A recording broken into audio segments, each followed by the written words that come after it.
भ्यो नमः। ओम स्वस्ति श्री सरस्वती नमः। ओम स्वस्ति श्री सद्गुरुचरण कमलेभ्यो नमः।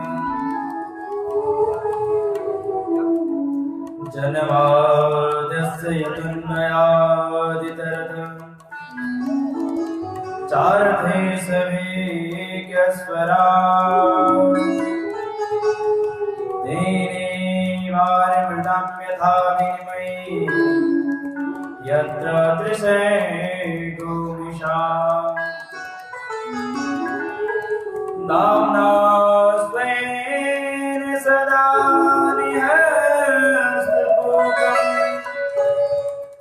सत्यं परं धीमहि। बंसी विभूषितकरा नवनीतदाभा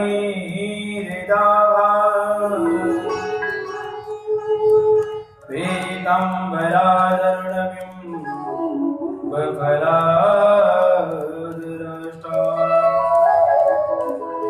पूर्णेन्दुसुन्दरमकाधरमेन्द्रनेत्रा कृष्णात् परं किमपि तमहं न जाने। नारायणं नमस्कृत्य नरं चैव नरोत्तमं देवीं सरस्वतीं व्यासं ततो जयमुदीरये।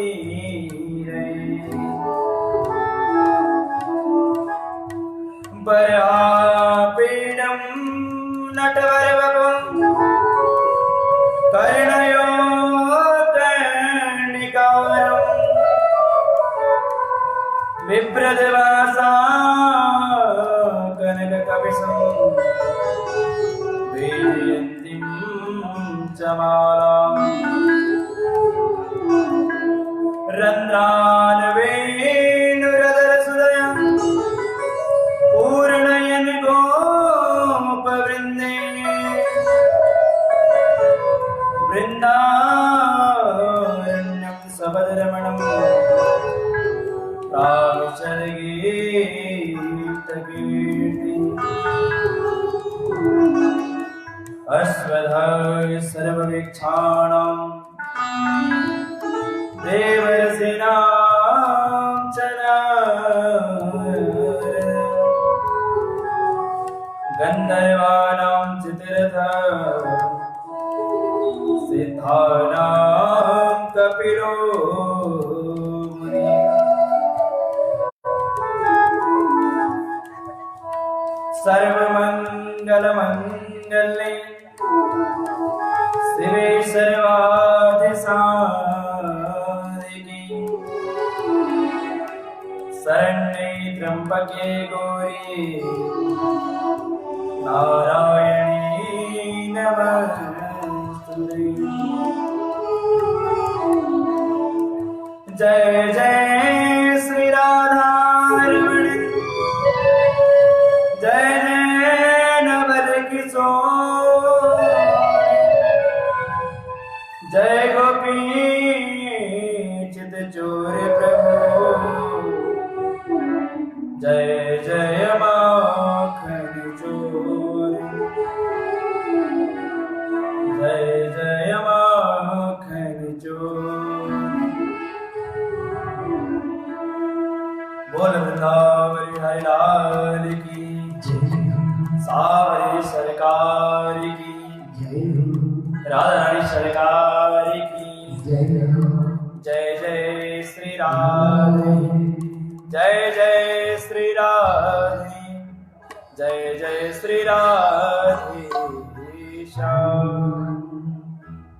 परम मंगलमय अकारण करुणा वरणाली भक्त वांछा कल्पतरु तड़िंदित विनंदित पट पीतांबर धारी भगवान बालकृष्ण लाल की बाल प्रतिमूर्ति साक्षात श्रीमद् भागवत महापुराण प्रभु की अभिन्न शक्ति श्री श्री ब्रज वल्लभा श्री दामाग्रजा श्री राधा रानी सरकार जी कृष्ण कथा के परम रसिक संत अत्यंत बलवंत मारुति नंदन श्री हनुमान जी महाराज कलि पावना अवतार गोस्वामी तुलसीदास जी महाराज संत समाज विप्र समाज कथा में उपस्थित श्रद्धालु मातृ स्वरूपाएं माताएं बहन इस संसार के उज्जवल भविष्य के जगत बाटिका के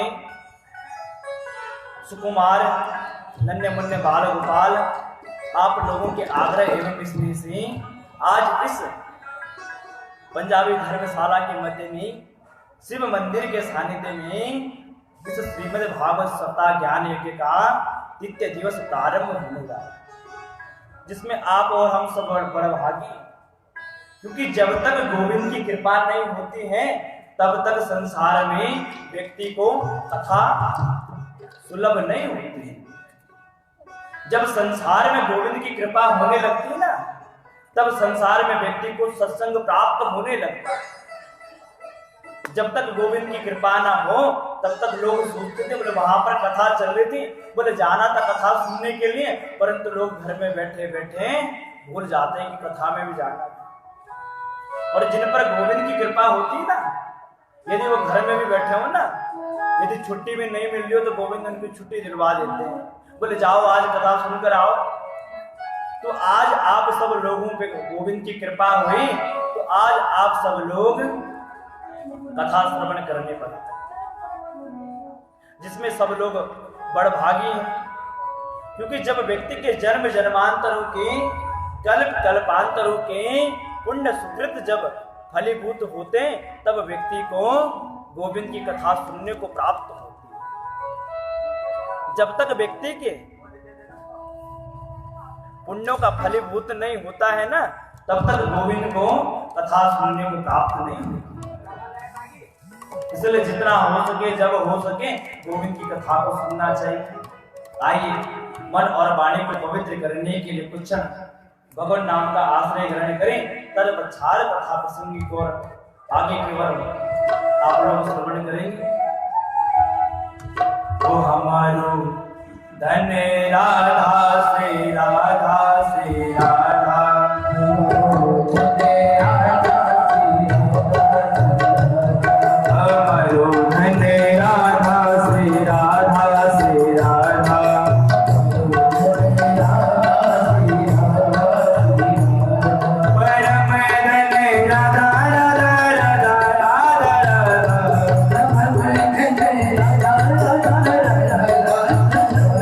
जीवन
कथा में आप लोगों ने श्रवण किया किस प्रकार महाराज परीक्षित के राज्य में कलयुग का आगमन हुआ और महाराज परीक्षित कलयुग के गुण पर इतने रीझ गए कि महाराज परीक्षित ने कलयुग को 5 जगह स्थान दे दिया।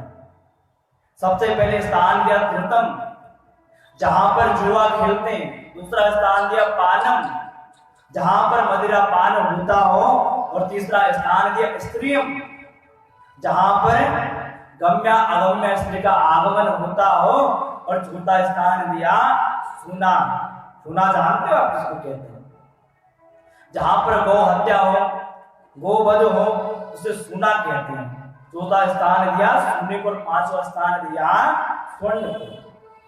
इस प्रकार स्वर्ण में स्थान देकर महाराज परीक्षित तो चल पड़े, परंतु एक दिन क्या हुआ कि महाराज परीक्षित स्वर्ण मुकुट धारण करके मृग आखेट के लिए वन की ओर गए। और जैसे यह वन की ओर गए तो वन में मृग आखेट करते करते दृग भ्रमित हो गए। जहां दृग भ्रमित हुए तो पहुंच गए समीक ऋषि के आश्रम में। जहां समीक ऋषि के आश्रम में पहुंचे, बाहर से आवाज लगाई महाराज जी, परंतु अंदर से कोई प्रत्युत्तर नहीं मिला। जब बड़ी देर तक उत्तर नहीं मिला तो महाराज परीक्षित ने भीतर जाकर देखा तो महाराज जी अपनी तपस्या में लीन थे। जहां तपस्या में लीन देखा, ब्रह्म हो गया। बोले महाराज जी की झूठी समाधि। बोले महाराज जी चुपचाप आंख बंद करके बैठा है। बोले अपने आप चिल्लाकर चला जाएगा। बोले यदि मैं चला जाऊं तो बोले राजा की सेवा करनी पड़ेगी। तो एक परीक्षित को भ्रम हुआ। परीक्षित ने क्या करा, एक मरा हुआ सांप सामने दिखाई पड़ा, सोई अपने धनुष की बाण से उठाकर श्रृंगी ऋषि की गले में लपेट दिया। महाराज परीक्षित चल पड़े। ये दृश्य कुछ बालकों ने देखा। कुछ श्रृंगी ऋषि के बालक थे, समीक ऋषि के जो बालक थे, श्रृंगी ऋषि, जहां वो जो कोसी की नदी में उस समय स्नान कर रहे थे। जहां सारे बालकों ने श्रृंगी ऋषि को पूरा विस्तार पूर्वक वृतांत बताया कि तुरंत श्रृंगी ऋषि की आंखें लाल हो गई। तुरंत कोसी की नदी से बाहर निकले, हाथ में जल लेकर आज परीक्षित को श्राप दे दिया। इति लंघित मर्यादम तक्षक सप्तमे हरि दक्षस्त कुलांगारम नोचितम में तदंध्रुवम। अरे कुलांगार परीक्षित, तुम्हारे पूर्वजों ने सदैव साधु संत महात्माओं की चरण रज को अपने माथे पर, मस्तक पर धारण की, परंतु आज तुम्ही ने उन साधु संत महात्माओं को अपमान किया। बोले आज तुझे वो आनंद चखाऊंगा ना, जीवन काल में तुम्हें भूल नहीं पाएगा। बोले आज तुमने हमारे पिताजी के एक सर्प के कारण हमारे पिताजी का अपमान किया, हम तुम्हें श्राप देते हैं, आज से 7वें दिन तुम्हारी सर्प दंश के द्वारा मृत्यु हो जाएगी। श्राप देकर जहां वापस आए, पिताजी के पास पहुंचे तो मुक्त कंठो रुरोधा, मुक्त कंठ से रोने लगा। पिताजी ने जब देखा तो आंखें खोली। बोले बेटा क्या हो गया, क्यों रो रहा? बोले पिताजी ऐसे परीक्षित ने आपका अपमान किया। बोले मैंने उसे श्राप दे दिया। बोले ओ बेटा ये तुमसे सबसे बड़ी गलती हो गई। बोले तुमने महाराज परीक्षित जैसे धर्मनिष्ठ राजा को श्राप दे दिया, जिनकी रक्षा के लिए स्वयं परमात्मा को उत्तरा की गर्भ में जाना पड़ा। बोले बेटा कि तुमने बहुत गलत किया। बोले यदि राजा धर्मनिष्ठ नहीं होगी तो प्रजा कहां से धर्मनिष्ठ होगी? बोले बेटा यदि संसार में चारों तरफ बड़ी संकरता फैलेगी ना, उसका कारण तुम बनोगे। तुमसे बहुत बड़ा अपराध हो गया। तुरंत एक दूत को भेजकर महाराज परीक्षित के पास पहुंचा। जहां महाराज परीक्षित को पता चला, महाराज परीक्षित ने सोचा बोले अब श्राप तो लग गया। तुरंत अपने बेटे जनमेजय को रक्षता का भार सौंपकर गंगा तीर्थ सुकरताल में आ गए। जहां सुकरताल में पहुंचे, साधु संत महात्मा को पता चला तो थोड़े थोड़े आने लगे। महाराज परीक्षित स्वागत करते हैं। बोले महाराज मैं आखिर जान नहीं पा रहा हूं, मुझ परीक्षित ने एक संत का अपमान किया, परंतु आखिर आप मुझ पर इतनी बड़ी कृपा क्यों कर? तुरंत महाराज परीक्षित ने एक आसन आगे डाल दिया। बोले जो मेरे प्रश्न का उत्तर दे पाए, बोले वही इस आसन पर बैठे। बोले महाराज आपका प्रश्न क्या है? बोले मीय मानस किम कर्तव्य, मरण धर्मा व्यक्ति को क्या करना चाहिए, क्या नहीं करना चाहिए? बोले जो मुझे ये बता पाए, बोले वही इस आसन पर बैठे। कोई बता नहीं पाया। 80 हजार वर्ष के साधु संत महात्मा बैठे थे, परंतु कोई समर्थ नहीं रहा। उसी क्षण क्या हुआ, एक 16 वर्षीय सुखदेव जी का आगमन होता है। और व्यास जी कहते सुखदेव जी का आगमन नहीं हो रहा है, किसका आगमन हो रहा है? तत्रा भगवत भगवान व्यासपुत्रं यदीक्षया कामटमानुपेक्षम् परिचरिन्नो निजनावतुष्टम् ततस्य बालेरवधूतवेषम्। एक अवधूत वेशधारी एक नन्हे से 16 वर्षीय बालक का आगमन हो रहा है। बोले केवल व्यासपुत्र नहीं, बोले ऐसा लगता है कि तत्रा भगवत भगवान व्यासपुत्र, आज साक्षात भगवान श्रीमन नारायण व्यासपुत्र के रूप में साक्षात हमारे सामने खड़े हैं। अधिक चलिंगो निज लाभ, जो स्त्री पुरुष के भेद से रहित हैं, उन महापुरुष को यह भी मालूम नहीं है कि कौन स्त्री है कौन पुरुष है। जब गांव से निकलते हैं ना, तो कुछ लोग तो पीछे पड़ जाते हैं, बोले नंगा बाबा आ गया, नंगा बाबा आ जाए। और जब गांव से निकलते कुछ स्त्रियां तो उनके रूप पर मोहित हो जाती, परंतु कौन किस भावना से हमें देख रहा है, साधु संत महात्मा को कोई फर्क नहीं पड़ता। जहां गंगा द्वार सुकर ताल में पहुंचे तो 88 हजार ऋषि मुनियों ने सबने खड़े होकर परीक्षित महाराज सुखदेव जी का आदर किया। परीक्षित ने जहां ये दृश्य देखा, बोले छोटा सा बालक क्या आ गया, बोले 10-10 हजार वर्ष की आयु वाले खड़े होकर सम्मान कर रहे। इससे मालूम चलता है बोले कोई विशिष्ट व्यक्ति। तुरंत महाराज परीक्षित ने जाकर सम्मान किया, आद्य अर्घ्य आचमन के द्वारा पूजन किया। आसन पर सुखदेव जी बैठ गए। बोले महाराज मैं आपसे एक प्रश्न जानना चाहता हूं। बोले क्या?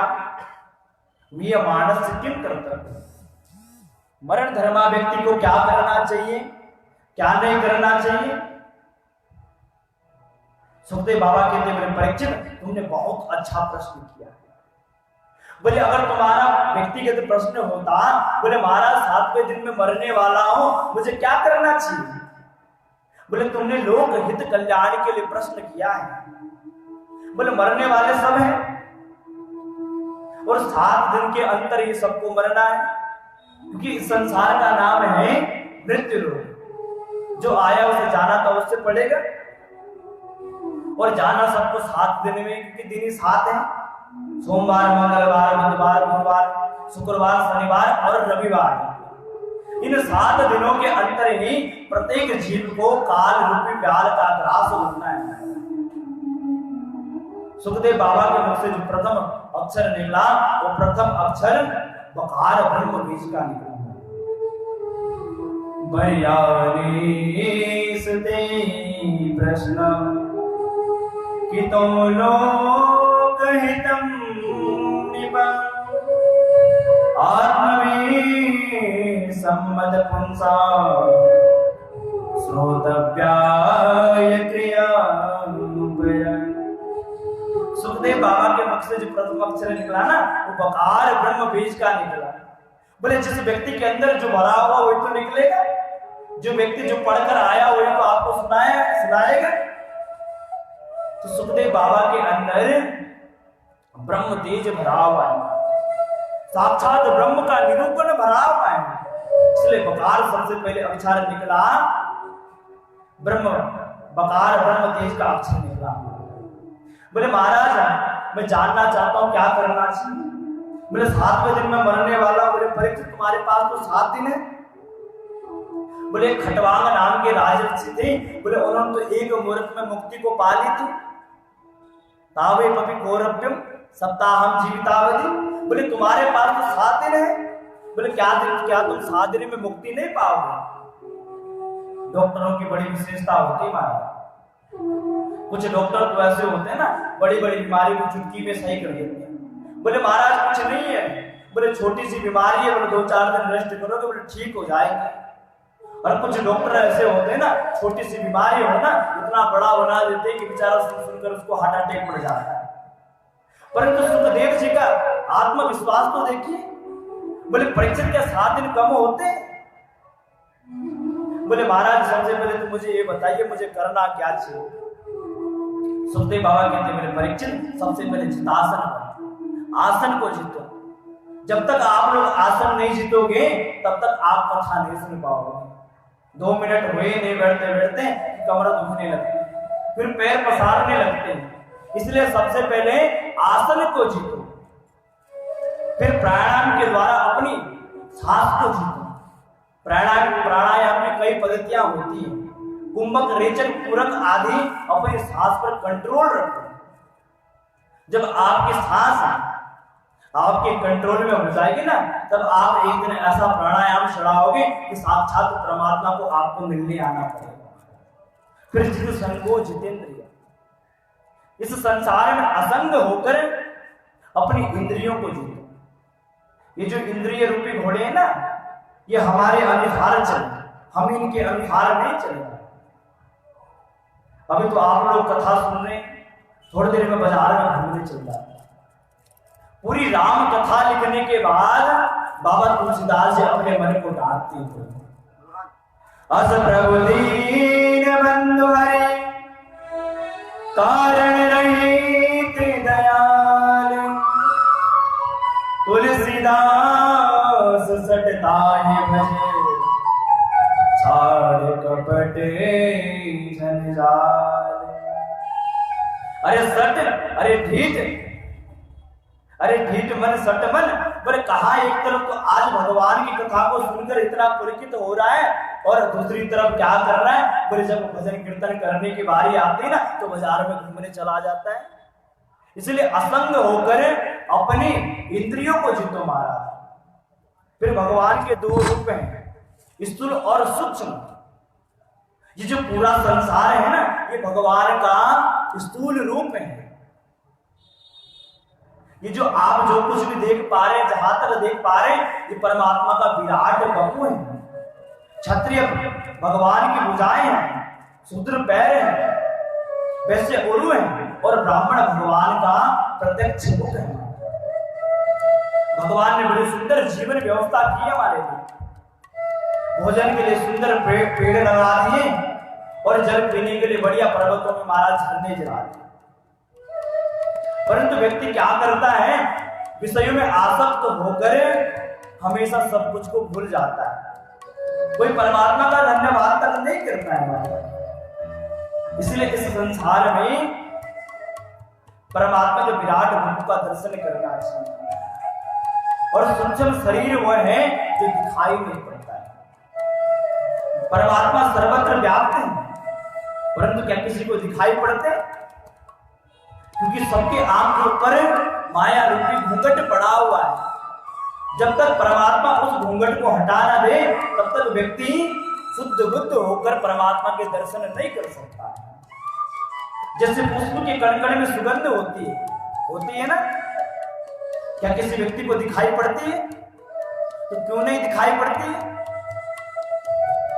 सुगंध तो होती है ना। जैसे दूध के कण-कण में घी होता है, क्या किसी व्यक्ति को दिखाई पड़ता है? उसी दूध को पहले जमाओ, दही मंथन करो, माखन निकालो, माखन को पकाओ, तब जाकर घी बनता है। ऐसे जीव जब संसार की आसक्ति से पक जाता है, तब जाकर परमात्मा उसे प्राप्त होते हैं। महाराज किस कामना से किस देवता की पूजा करनी चाहिए? यदि आप लोग विद्या की कामना करते हो ना, तो अदिति मैया का पूजन करना चाहिए। यदि आप लोग दाम्पत्य जीवन में सुख चाहते हैं ना, तो भगवान शंकर की पूजा करो। यदि आप लोग रूप सौंदर्य की कामना करते हैं, तो गंधर्वों की पूजा करो। इसके अतिरिक्त यदि आपको कुछ नहीं चाहिए, हमारे श्रीमन नारायण प्रभु की पूजा करो। क्यों? अकाम सर्व कामो मोक्ष काम उदारणे, प्रेम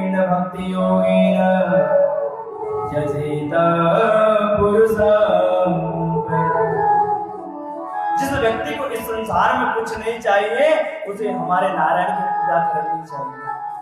आप लोगों ने देखा होगा, आप लोग भगवान शंकर की पूजा करते हो, 4-5 महीने में माला माल हो जाते हैं, परंतु आपने देखा होगा जो कृष्ण का भक्त होता है ना, वो सबसे ज्यादा दुखी है संसार में।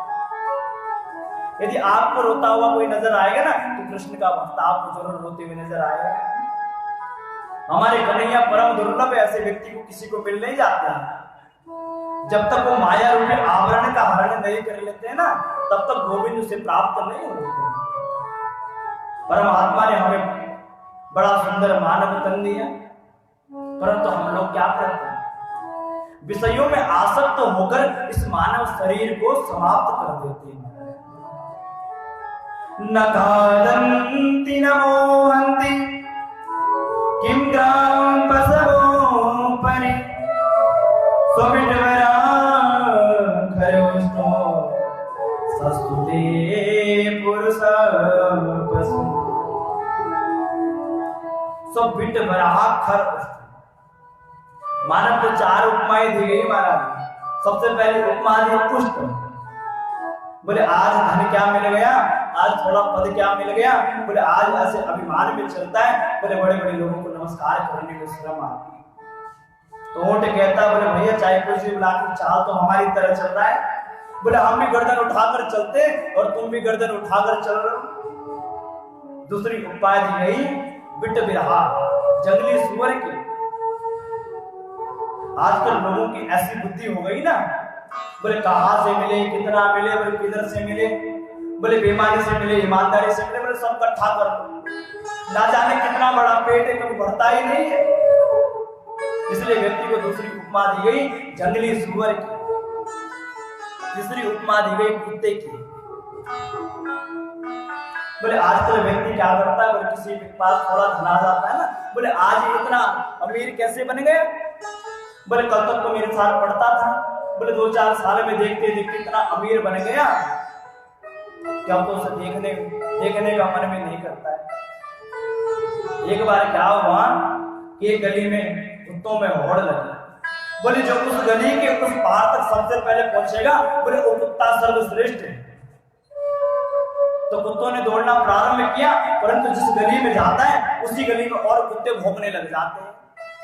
जहां कुत्ते भौंकने लग जाते हैं तो व्यक्ति आगे बढ़ नहीं पाता है, वो कुत्ता आगे बढ़ नहीं पाता है, जगह जगह रास्ते में उसे रोकने लग जाते हैं। तो यही मानव शरीर है, यही मानव है। जहां कोई व्यक्ति अच्छा बोलने लग जाता है, अच्छा करने लग जाता है ना, उसे बार बार पीछे काटने का प्रयास करते हैं। तो व्यक्ति को ऐसा नहीं करना चाहिए। चौथी उपमा दी गई गधे की। जीवन पर्यंत जिसने अपने सर पर परिवार का भार ढोया। गधा कहता है बोले महाराज मैं भी भार ढोता हूं, बोले तुम भी भार ढोते हो, परंतु आज तक कभी किसी मालिक ने गधे को पुरस्कार नहीं दिया है। बोले इतना काम करता है बेचारा, जब भी देता है 2-4 घंटे ही देता है। वही स्थिति मानव की। इतना बड़ा परिवार है, बाबा से बोले बाबा भजन कर लो, बोले नहीं अभी जब तक नातिन की शादी ना हो जाए ना, बोले तब तक भजन नहीं करूंगा। बोले नाती की शादी हो जाती, बोले कितना आनंद आएगा। सो परमात्मा की कृपा से नाती की शादी हो, बाबा आप तो भजन कर लो, बोले नहीं भजन नहीं करूंगा। बोले जब तक पोता नहीं हो जाएगा, बोले तब तक भजन नहीं करूंगा। तो अब पोता भी हो गया, फिर बाबा को बोले भजन कर लो, फिर भी बाबा भजन करते नहीं। जीवन पर्यंत जिसने घर गृहस्थी का बोझा अपने सर के ऊपर ढोया, परंतु जब भी कहते हैं बोले बाबा भजन कर लो, तो भजन करने के लिए समय नहीं आता। जहां भी देखो, जैसे भी देखो, हमेशा गृह कार्यों में लगा रहता हूं। आसक्ति तो इतनी हो गई, जब तक जेब में गर्मा गर्म नोट थे तब तक पिताजी की सेवा होती है। जहां पिताजी के नोट खत्म हो गए, बोले पिताजी हम क्यों करें आपकी सेवा। बोले 4 भाई हैं और चारों में बराबर का बंटवारा हुआ है, बोले हम फ्री में क्यों खिलाएं आप। बोले या तो सबके घर में जाओ या तो किसी तीर्थ स्थान में जाओ। ऐसी दुर्दशा है। बड़ा सुंदर पद है, आइए हम इस पद को गाएं। वो देख लिया संसार हमने देख लिया, देख लिया संसार हमने देख लिया।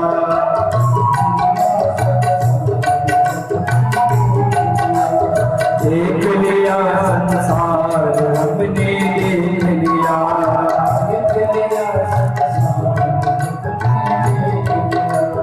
सब मतलब के यार हमने देख लिया।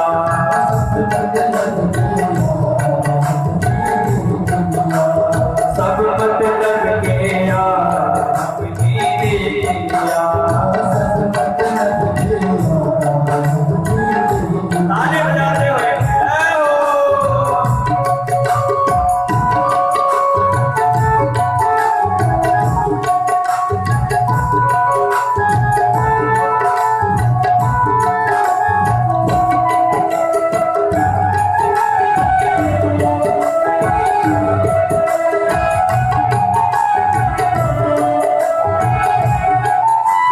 धन निरोग धन जेब में जब तक, धन निरोग धन जेब में जब तक, मन से सेवा करोगे तब तक, मानेगा परिवार अपने देख लिया।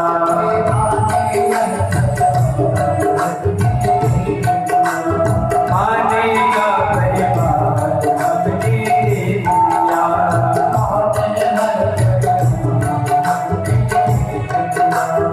देख लिया संसार अपने देख लिया।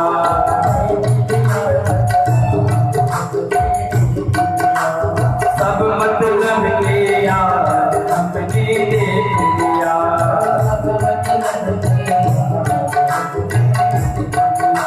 ताली बजाते हुए जय हो।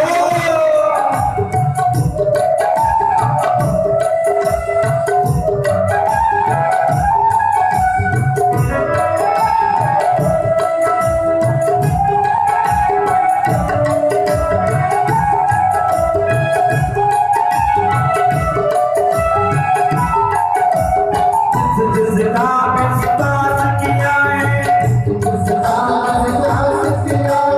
उसने हमें निराश किया है। जिसका विश्वास किया है उसने हमें निराश किया है। बनकर रिश्तेदार हमने देख लिया।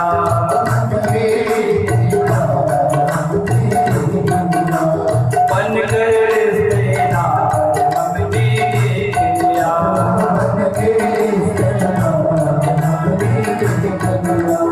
देख लिया संसार हमने देख लिया।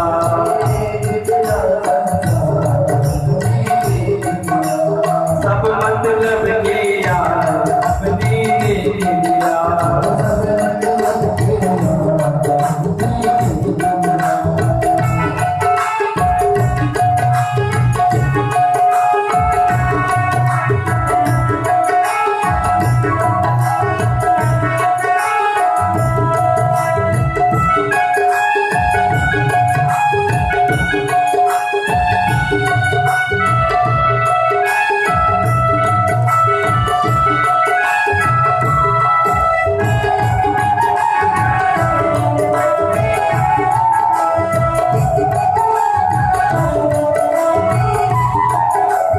कहीं चोट लग जाए न तन पर, कहीं चोट लग जाए न तन पर, सभी समझते हैं लेखन को, सभी समझते हैं लेखन को।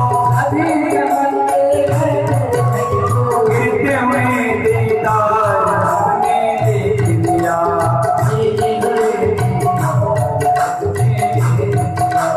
देख लिया संसार हमने देख लिया।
भगवान की जय। जय श्री राम, जय जय श्री राम, जय जय श्री राम। इस संसार में जिस व्यक्ति ने कभी अपने कर्ण रंधों से उसने गोविंद के गुणानुवाद को नहीं गाया, उसके गाने के सर्प के रहने के स्थान के समान। इस संसार में सर्प एक ऐसा जीव है जो कभी अपने रहने के लिए कभी बिल नहीं बनाता। चूहे के बिल में घुस जाता है, उसे खा जाता है और उसी को अपना घर बना लेता है। तो परमात्मा ने हमें कान दी, तो जो गोविंद की झरझर झरने वाली दिव्य कथा है ना, इन्हें अपने कर्ण रंधों से श्रवण करो। जिस व्यक्ति ने अपनी जीवा से कभी गोविंद के गुणानुवाद नहीं गाए, उसकी जीवा क्या है? मेंढक के समान है महाराज, जो व्यर्थ में डर डर करती रहती। सुखदेव बाबा कहते हैं, परीक्षित, परमात्मा किस प्रकार से इस विचित्र संसार की रचना करते हैं? बोले हम तुम्हें बताते। इतनी कथा हो गई, अभी तक सुखदेव जी ने मंगलाचरण नहीं किया, क्योंकि समय नहीं मिला मंगलाचरण करने का। आते ही परीक्षित ने प्रश्न कर लिया था, बोले महाराज मरण धर्मा व्यक्ति को क्या करना चाहिए? तो सुखदेव बाबा बताने लग गए थे। अब जब सृष्टि के बारे में पूछा तो सुखदेव बाबा मंगलाचरण करते। उस परमात्मा का ध्यान किए बिना उस परमात्मा की सृष्टि का वर्णन नहीं करना चाहिए। बड़े सुंदर 13 श्लोकों में सुखदेव बाबा ध्यान करते हैं। यद कीर्तनम स्मरणम यदीक्षणम यद गन्धम यद श्रवणम यद हरिर्मणम लोकस्य सत्यो विनाति कर्मसं तस्मै सुभद्रस्रवे नमो। इस संसार में चाहे कोई व्यक्ति कितना भी कीर्तन कर ले, चाहे कोई कितना भी स्मरण कर ले, याद कर ले, चाहे कोई व्यक्ति कितना दान कर ले, चाहे कोई कितना बड़ा भी मंत्र वेता ब्राह्मण क्यों ना हो, परंतु यदि गोविंद के पादार बिंद से विमुख हो तो इस संसार में उसकी कोई गति नहीं हो सकती। बड़ा सुंदर मंगलाचरण किया सुखदेव बाबा के परीक्षित। यही प्रश्न एक बार नारद जी ने अपने पिता ब्रह्मा जी से भी कहा था। एक बार नारद जी ने अपने पिता ब्रह्मा जी को ध्यान लगाते हुए देखा। बोले पिताजी ये तुम किसका ध्यान कर रहे हो? बोले पूरी सृष्टि को तुम बनाते हो, क्या तुमसे ऊपर कोई है? तब ब्रह्मा जी कहते बोले बेटा नारद, बोले हमसे ऊपर है।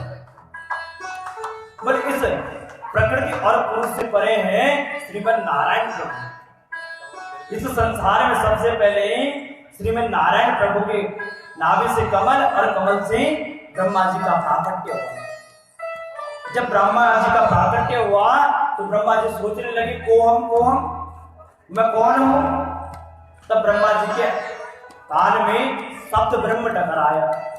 इस पर से षोडशम मेघ विषम कादयो महावसानम स्पर्श, व्याकरण का सूत्र है। स्पर्श वर्णों में 16वां त है और 21वां प है। ब्रह्मा जी को सुनाई पड़ा, बोले बेटा ब्रह्मा तुम तप करो।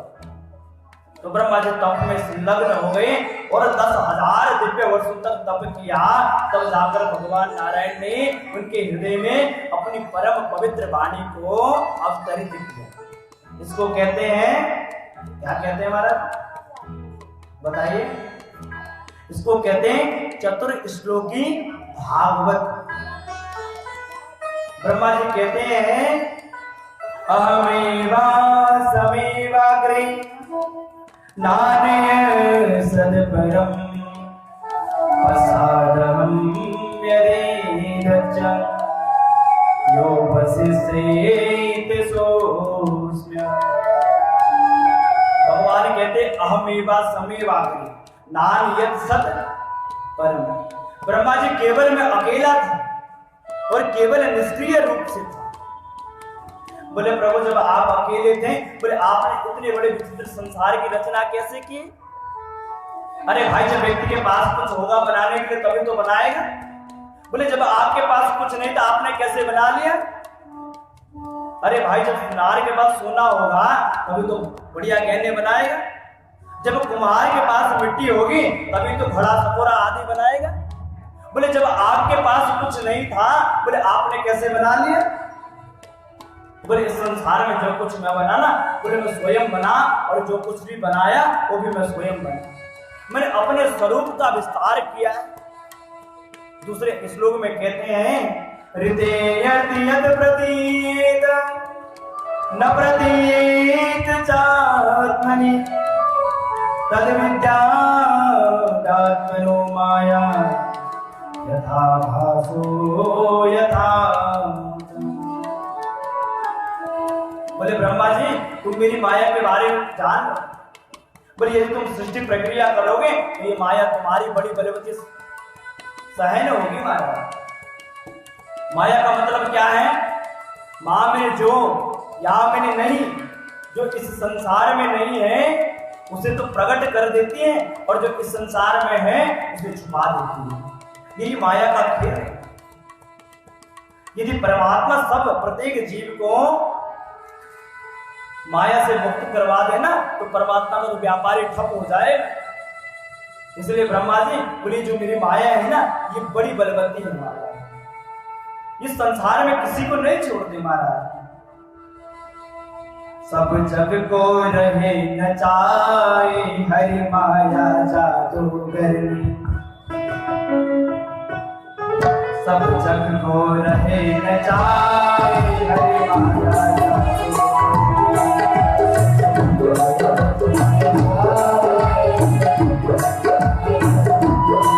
कोई आपको पार न पावे या सबको वेदन पाए,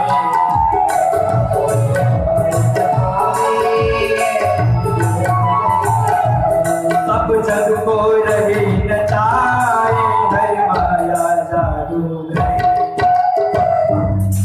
इस संसार में भगवान की जो माया है ना ये सबसे बड़ी जादूगर होगी, ये किसी को नहीं छोड़ती है। परंतु एक व्यक्ति अगर गोविंद का दास बन जाए ना तो किसी को माया प्रभावित नहीं कर पाए।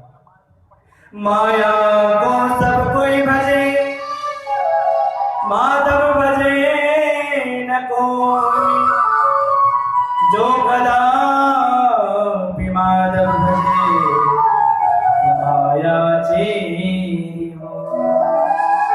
इस संसार में जो व्यक्ति गोविंद का दास बन जाता है ना तो माया उसकी दासी बन जाती है। अरे भाई जहां पर पति होगा तो पत्नी छूटे आ जाती है। तो आजकल माया को सब पूजते हैं, ओम जय लक्ष्मी मैया, सब लक्ष्मी जी की आरती करते हैं, परंतु हमारे ठाकुर जी की पूजा आरती कोई नहीं करते। अरे भाई जहां पर पति रहेगा तो पत्नी को छूटे आना ही पड़ेगा। तो इसलिए भागवत क्या है? कल्प तरु है। इस भागवत की कल्प तरु के नीचे बैठकर शायद 2-4 व्यास ऐसे होंगे जो निर्धन होंगे, नहीं तो गोविंद की कृपा से सब चकाचक है। तो इसीलिए आप लोग क्या करो, माया के दास मत बनो, गोविंद के दास बन जाओ, गोविंद की दासियां बन जाओ, गोविंद को पकड़ लो। इसीलिए आपका सब दुख दूर हो जाएगा। किस कामना से क्या करना चाहिए, बड़ा सुंदर चतुश्लोक भागवत का उपदेश दिया। अंत में भागवत के 10 लक्षणों का निरूपण किया है। अत्र सर्गो विसर्गस्य स्थान पोषणमूर्तय मनवन्तरे सानुकथा निरोधो मुक्तियाश्रय। भागवत में 12 स्कंद है महाराज। पहले और दूसरे स्कंद में वक्ता और श्रोता के लक्षणों का निरूपण किया है। तीसरे स्कंद को कहते हैं सर्ग, चौथे को विसर्ग, पंचम को स्थान, छठे को पोषण, सातवें 8वें को मनवंतर, 9वें को स्थान कथा, 10वें को निरोध, 11 को मुक्ति और 12 को आश्रय। ये भागवत के 10 लक्षण।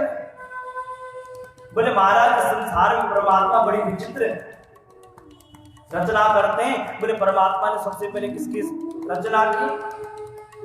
तो इस संसार में सबसे पहले श्रीमन नारायण प्रभु के नाभि से कमल और कमल से ब्रह्मा जी का प्राकट्य हुआ। ब्रह्मा जी ने जब सृष्टि का विस्तार किया तो ब्रह्मा जी ने सृष्टि में सबसे पहले 4 बालकों को उत्पन्न किया। सनक, सनंदन, सनातन और सनत कुमार। इन चारों भाइयों से कहा बोले जाकर तुम भजन कीर्तन तुम जाकर सृष्टि करो। बोले बाबा आपके राम तो सृष्टि करने वाले नहीं, बोले क्या करोगे? बोले भजन कीर्तन करेंगे। सोई ब्रह्मा जी को सागर बाप की आज्ञा नहीं मानते हो? ब्रह्मा जी को इतना क्रोध आया, उनके नासिका रंध्र से भगवान रुद्र का प्राकट्य हो गया। बोल रुद्र भगवान की जय। आप लोग शायद 1100 रुद्रों के नाम नहीं जानते और आपको बताएगा भी नहीं कोई। केवल अकेले एक रुद्र की उत्पत्ति नहीं हुई थी, 1100 रुद्रों की उत्पत्ति हुई जिनका नाम है मन्यो मनो महिनस महाशिवृत ध्वजा उग्रनेता भवकाल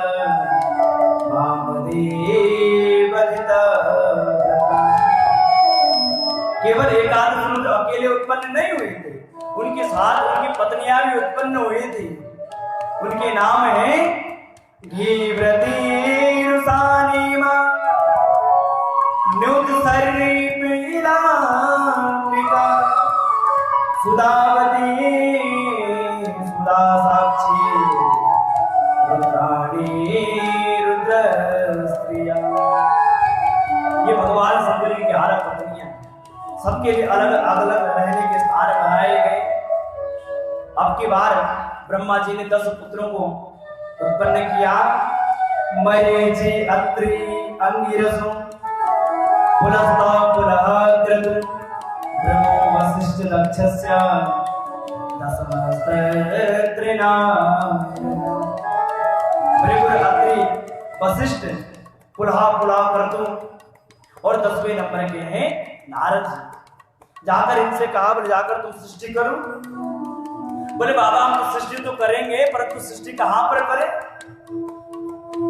ब्रह्मा जी ने अपने शरीर से बाएं शरीर से एक स्त्री को और दाएं शरीर से एक पुरुष को उत्पन्न किया, जिनका नाम है मनु और शतरूपा। इन मनु और शतरूपा के कारण मानवीय सृष्टि का विस्तार हुआ है। इसलिए हमें लोग मानव भी कहते हैं, इसलिए हम लोग मनुवादी कहते हैं, मनु महाराज की संतान है। सायंभो मनु और शतरूपा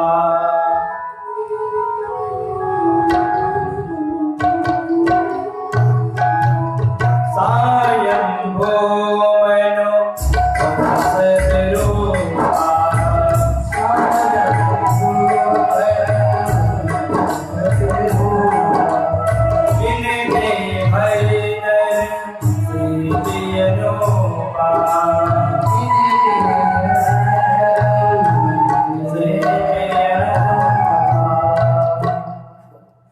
मनु महाराज के द्वारा मानवीय सृष्टि का विस्तार किया। मनु महाराज ने सर्वप्रथम सृष्टि में 3 कन्याएं और 2 बालकों को उत्पन्न किया।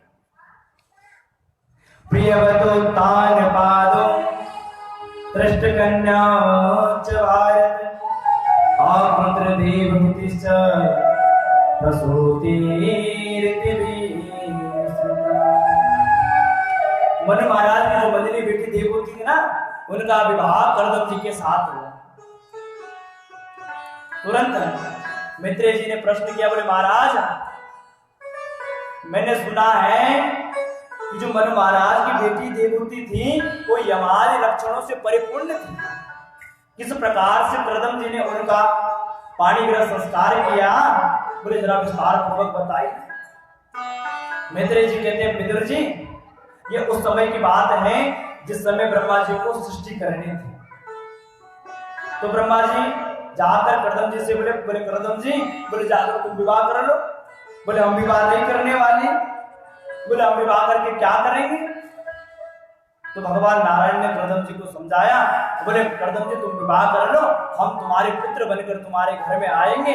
इसी प्रलोभन में कर्दम जी ने विवाह कर लिया। कर्दम जी कहते हैं मैंने विवाह तो कर लिया और विवाह करके जैसे मैं घर पर आया वैसे कर्दम जी की अखंड निष्ठिक समाधि लगी। अब जैसे समाधि लगी तो देवती जी ने क्या करा, अपने सारा श्रृंगार उतार कर पति सेवा में समर्पित। हजारों वर्ष तक समाधि लगी रही परंतु देवती जी पति सेवा में लगी रही।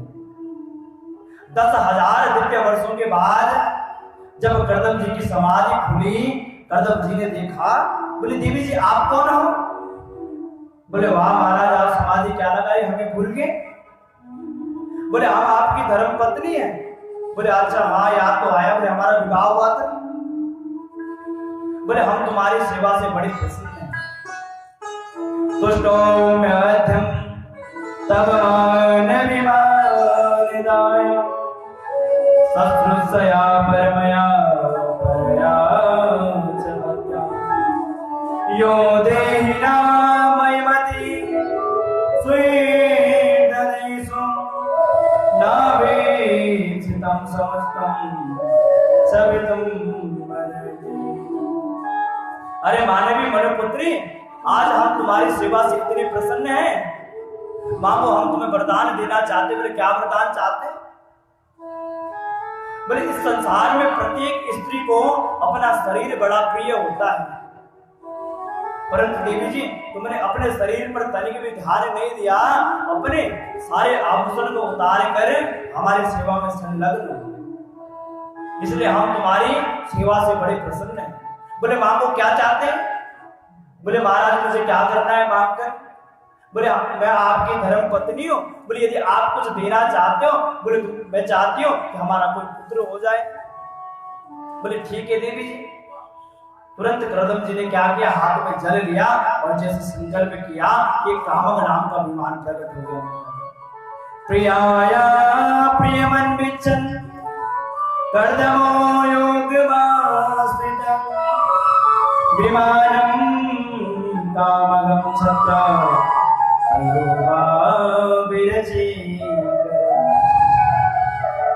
जैसे कामक नाम का विमान प्रकट हुआ कि देवकी जी को उस विमान में बैठने में हड़बड़ाहट होने लगी। कई महीनों से स्नान नहीं किया था। जहां करदम जी ने सोचा अगर आजकल की बात होती ना, पति जी अगर कहीं बाजार में घूमने चले जाते तो बहन जी सीधे ब्यूटी पार्लर में पहुंच जाते और बढ़िया अंग राग लेपन करवाती, परंतु देवती जी ने पति सेवा में बनी रही, अपने शरीर को कम से कम स्नान तक नहीं किया। बोले देवी जी तुम ये काम करो, बोले आप बिंदु सरोवर में जाइए और जैसे देवी बिंदु सरोवर की ओर आगे बढ़े, सतानी 10,000 कन्याएं उस सरोवर में प्रकट हो गई, जिन्होंने उबटन लगा लगा कर देवती जी के देह को ऐसा चमकाया, अब सरो जैसे देवती जी का देह चमक रहा। दोनों दंपति विमान में प्रविष्ट हुए और 56 काम का विमान के भोगों का सेवन करते करते कालांतर में 9 देवियों को प्रकट किया। उन 9 देवियों का नाम है अनुसुईया, अरुंधति, हविर्भू। 9 कन्याओं को उत्पन्न किया। अब जैसे 9 कन्याओं को उत्पन्न किया, करदम जी बोले देवी जी हमने आपको वचन दिया था विवाह के समय, एक संतान होते ही हम विरक्त हो जाएंगे। बोले आज परमात्मा की कृपा से घर में 9 संतानें हो गई। बोले अब की बार अपने राम रुकने वाले नहीं। जहां करदम जी जाने लगे, देवी जी ने चरण पकड़ लिए। बोले महाराज कहाँ जा रहे हो? शादी के बाद यदि बेटियां ससुराल चली जाएंगी तो मेरा अवलंब क्या होगा? मैं किसके सहारे रहूंगी? बोले महाराज आप ऐसा मत करो। तुरंत करदम जी को याद आ गई। बोले मेरे प्रभु मुझसे कहकर गए थे, बोले करदम जी तुम विवाह कर लो। बोले हम पुत्र बनकर आए। बोले यदि घर में परमात्मा बेटा बनकर आने वाला है, बोले जंगल में जाकर क्या करूंगा मैं? तो करदम जी रुक गए और अब की बार साक्षात कपिल भगवान गर्भ में आए और कालांतर में कपिल भगवान का प्राकट्य हो गया। बोले कपिल भगवान, कपिल भगवान के दिव्य दर्शनों के लिए ब्रह्मा जी आए और ब्रह्मा जी 9 ऋषि कुमारों के साथ आए। सोई करदम जी बोले महाराज आपकी कृपा से मेरे घर पर 9 कन्याएं हैं। बोले आपके साथ भी 9 ऋषि कुमार आए। बोले अगर आपकी कृपा हो, बोले सबका विवाह करवा दे। बोले ठीक है, मैं तो सृष्टि करनी है। सबका विवाह एक एक कन्या के साथ कर दिया। अब करदम जी बोले देवी जी अब विवाह बेटियों का विवाह भी हो गया, बोले बेटा भी आ गया। बोले अपना दायित्व तो पूरा हो गया, बोले अब की बार अपने राम रुकने वाले नहीं है। अब की बार देवहूति जी ने रोकने का प्रयास भी नहीं किया, क्योंकि चाहे घर में कितनी अनुकूलता हो, परंतु चतुर्थ चरण में घर का त्याग कर देना चाहिए। करदम जी की कोई कमी है? कामक जैसा विमान है, खाने पीने की कोई कमी नहीं है। अनुसुईया आदि बेटियां हैं, भृगु वशिष्ठ जैसे दामाद है, और साक्षात भगवान नारायण जैसे कपिल स्वरूप बेटा है। किसी प्रकार की कोई कमी नहीं है, परंतु आज घर के चतुर्थ चरण में आज घर को छोड़कर चले। अब घर में 2 सदस्य बच गए, तो एक दिन देवहूति मैया आकर कपिल भगवान से बोले, बेटा बोले मैं जानती हूँ कि तू साक्षात नारायण है, मैंने सुना है कि साक्षात नारायण है। यदि तू साक्षात नारायण है तो अपने ज्ञान रूपी खड्ग को उठाकर मेरे अज्ञान रूपी ग्रंथि को नष्ट कर दे। बोले बेटा इस संसार में मैंने इतने विषयों का भोग किया कि शायद कोई दूसरी स्त्री कल्पना भी नहीं कर सकती। भोगना तो दूर की बात, मायके में राजघराने में पैदा हुई और ससुराल में कर्दम जैसे परम योगी संत मिले, जिन्होंने कामद विवाह के हजारों भोगों का भोग करवाया, परंतु इतने सब भोगने के बाद मेरी आत्मा अतृप्त है। कपिल भगवान कहते बोले मां विषय तो अपने में अतृप्त है, जब आप किसी अतृप्त से जुड़ोगे तो आपको कैसे तृप्त कर देगा? बोले जीवन में परिपूर्णता तब आएगी जब आप किसी परिपूर्ण व्यक्ति से जुड़ोगे। बोले बेटा इस संसार में परिपूर्ण कौन है? कपिल भगवान कहते हैं पूर्णमिदा पूर्णमद पूर्णात् पूर्णमुदच्यते पूर्णस्य पूर्णमादाय पूर्णमेव अवशिष्यते।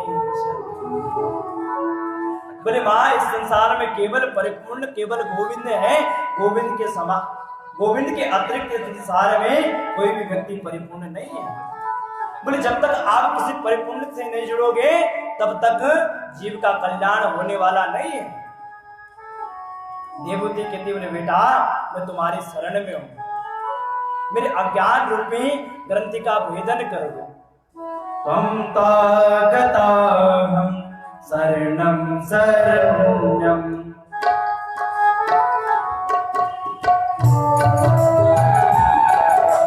तं तागताहं शरणं शरण्यं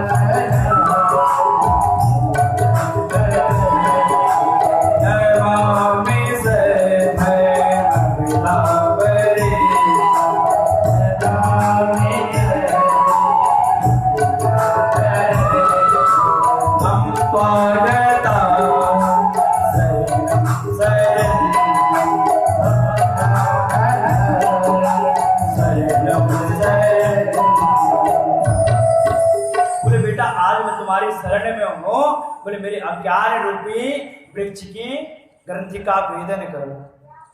कपिल भगवान कहते मां इस संसार में जीवन में परिपूर्णता तब आएगी जब आप किसी परिपूर्ण व्यक्ति से जुड़ोगे।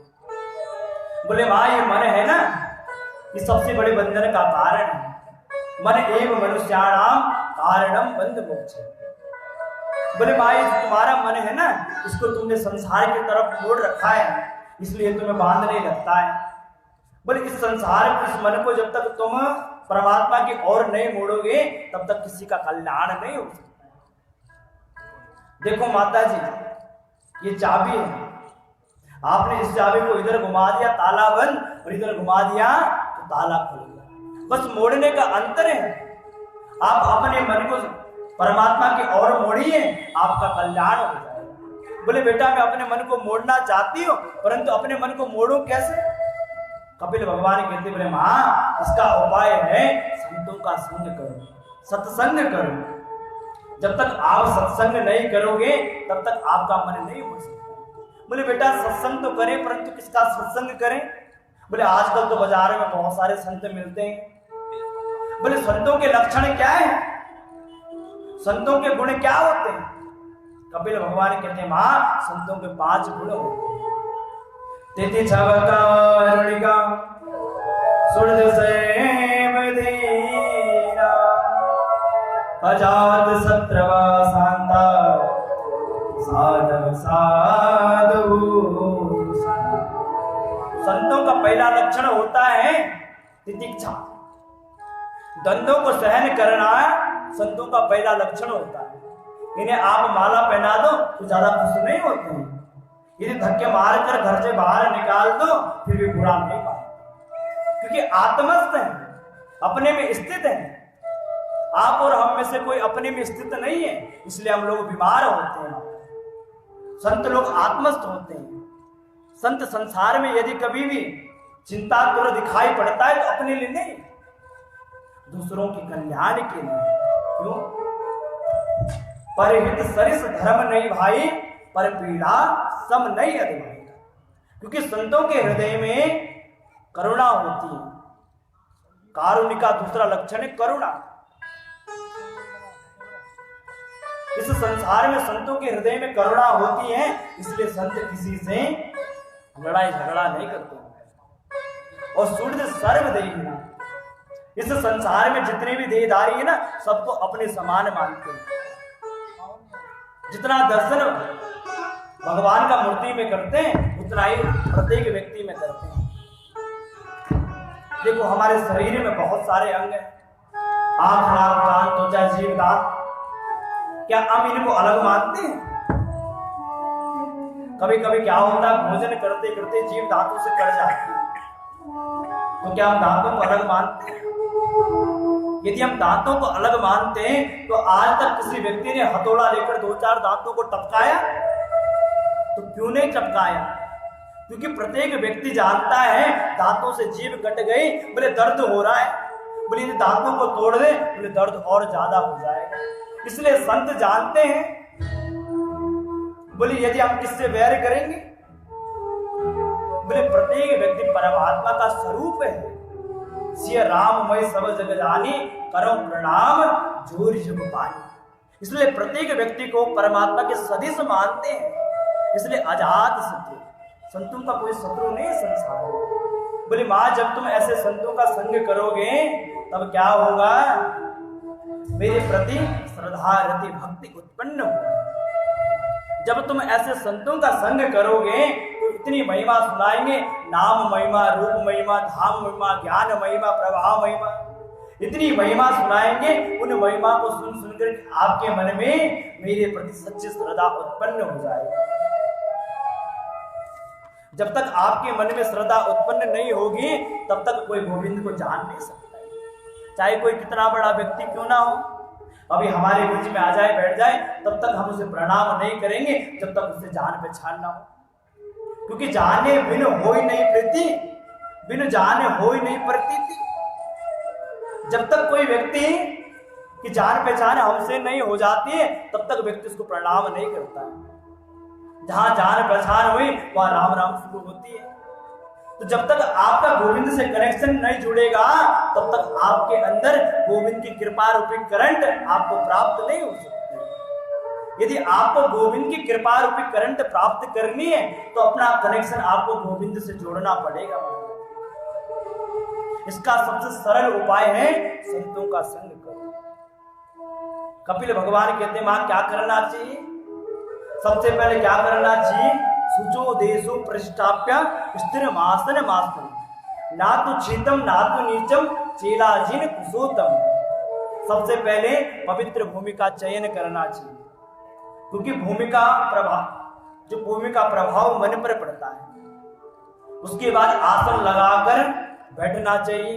उसके बाद परमात्मा का ध्यान करना चाहिए। परमात्मा का ध्यान कैसा करना चाहिए?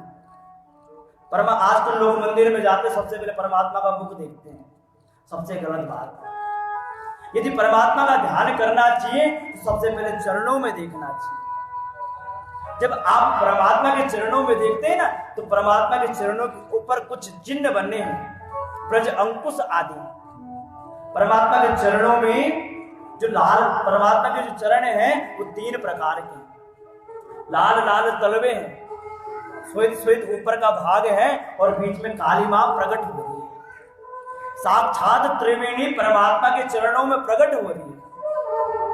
तीर्थराज प्रयाग में 3 धाराएं, रक्त कांति है सरस्वती जी की, धवल श्वेत धारा है गंगा जी की, और कृष्ण कांति है यमुना जी। तीर्थराज प्रयाग में 3 दृश्य देखने को मिलते हैं महाराज। तो परमात्मा के चरण में भी साक्षात त्रिवेणी प्रकट हो रही है। आप लोग जब बाल गूंथते हैं ना, उसको भी संस्कृत में वेणी कहते हैं। जब स्त्रियां बाल गूंथना प्रारंभ करती तो अपने बालों को 3 भाग करती, और गूंथते गूंथते जब गूंथती हैं तो दोनों कहाँ छिप जाती, उसके बाद 2 का पता ही लगता, एक ही दिखाई पड़ती। तो परमात्मा का जो चरण है वो साक्षात तीर्थराज प्रयाग त्रिवेणी संगम में हमारा। फिर उसके बाद परमात्मा के घुटनों के दर्शन करो, अधर के दर्शन करो, कंठ में भगवान की विजंती माला है, बाहु के दर्शन करो, तदपश्चात भगवान के मुख का दर्शन करना चाहिए। बड़ा सुंदर सांख्य शास्त्र का उपदेश दिया, किस प्रकार से जीव क्या करता है। जब बालक मां के गर्भ में होता है वो सबसे बड़ा दुख तंत्र कहा गया उसको। यदि संसार में यदि जीव को सबसे बड़ा दुख होता है तो मां के गर्भ में होता है। जब बालक मां के गर्भ में होता है, परमात्मा से बार बार प्रार्थना करता है, बोले प्रभु एक बार बाहर निकाल दो। बोले यदि आप बाहर निकालोगे ना, ऐसा भजन आपका करूंगा, शायद आज तक किसी ने ऐसा भजन नहीं किया। तो परमात्मा बच्चे को बाहर निकाल देते हैं। 3 महीने में बालक निष्क्रिय रूप में होता है मां के घर में। 4थे महीने में उसका शरीर बनने लगता है। 5वें महीने में उसके हाथ पैर निकल जाते हैं। 6ठे महीने में उसका ये शीर्ष प्रदेश बनने लग जाता है। और 60वें महीने में बालक अपने पूर्ण स्वरूप में आता है। इसलिए आप लोगों ने देखा होगा जो 6ठे 7वें महीने में पैदा होते हैं वो किसी न किसी अंग से अपंग होता है, क्योंकि उसके शरीर का पूर्ण विकास नहीं हो पाता है। 7वें महीने में बालक वायु लेना प्रारंभ करता है। 8वें महीने में मां के जो मां भोजन करती है उस भोजन का रस लेना प्रारंभ करता है। 8वें महीने में बालक जब मां के गर्भ में होता है तो परमात्मा का ऐसा भजन करता है कि परमात्मा को से 9वें महीने में बाहर निकालना ही पड़ता है। इस संसार में प्रत्येक व्यक्ति दुख तंत्र में फंसा हुआ है, परंतु बुद्धिमान व्यक्ति वही है जो इस दुख तंत्र से अपने आप को बचा ले। तो परमात्मा में मानव तन देते हैं भजन कीर्तन करने के लिए, परंतु हम लोग विषयों में आसक्त होकर परमात्मा का भजन नहीं करते। देवती मैया तो प्रेम में इतनी पुलकित हो गई। देवती मैया कहती है, बोले बेटा मैं तेरे पूरे संपूर्ण उपदेश का एक ही फल मानती हूँ। बोले माँ क्या? बोले मैं जान गई हूँ तेरे उपदेश का फल क्या है। अहो बत सपचतो गरिया यदि भागरे वर्तते नाम तेषु तपस्तु सन्नुराय ब्रह्मानुचूना।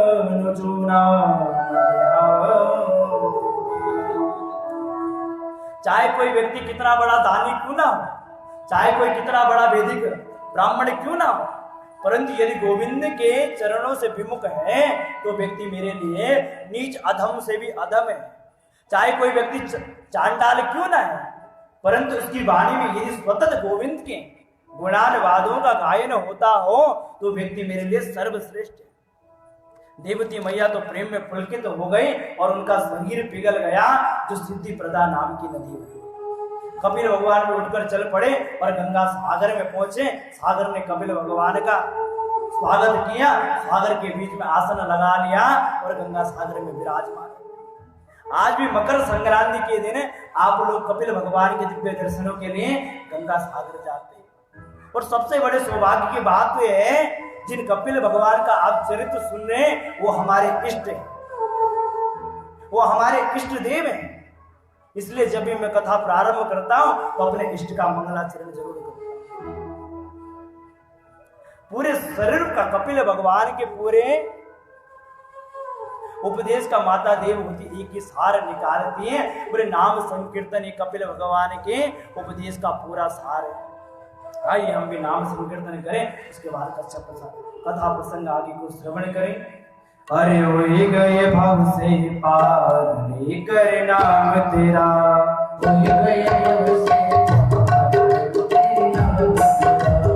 होई गए भव से पार लेकर नाम तेरा,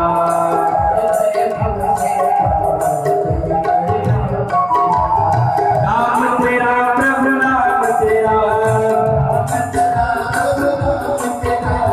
नाम तेरा प्रभु नाम तेरा, होई गए भव से पार लेकर नाम तेरा,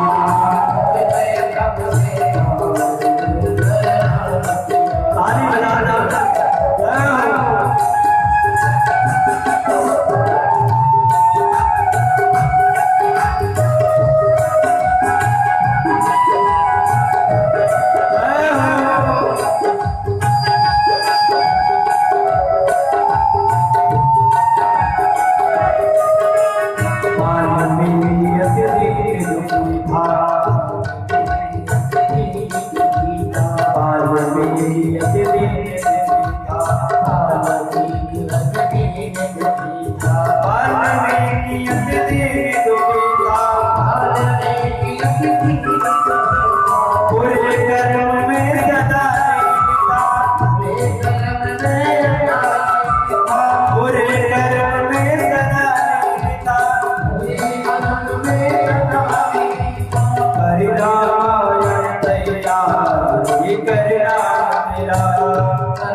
मनु महाराज की सबसे बेटी बड़ी आकृति जी का विवाह प्रजापति रुचि प्रजापति के साथ पुत्री का धर्म आश्रित नहीं करता। पुत्री का धर्म जानते हैं आप किसे कहते हैं? जो पुत्री के द्वारा प्रथम संतान होती है उस पर नाना का अधिकार होता है। इनके घर साक्षात भगवान श्रीमन नारायण यज्ञ स्वरूप में पधारे। इनका विवाह दक्षिणा नामक कन्या के साथ है, इसलिए बिना दक्षिणा के यज्ञ अपूर्ण माना जाता है। इन्हीं कर्दम जी की जो एक मूर्ति नामक बेटी के गर्भ से भगवान नर और नारायण का प्राकट्य हुआ, जो आज भी बद्रीनाथ में विराजमान है। अब इन्हीं कर्दम जी की बेटी एक अत्रि थी, जिनका अनसुईया जी थी, जिनका विवाह अत्रि मुनि के साथ हुआ। तो तीनों ने बड़ा तप किया, इतना भयंकर तप किया कि ब्रह्मा विष्णु महेश को प्रकट होना पड़ा। बोले बाबा क्या चाहते हो?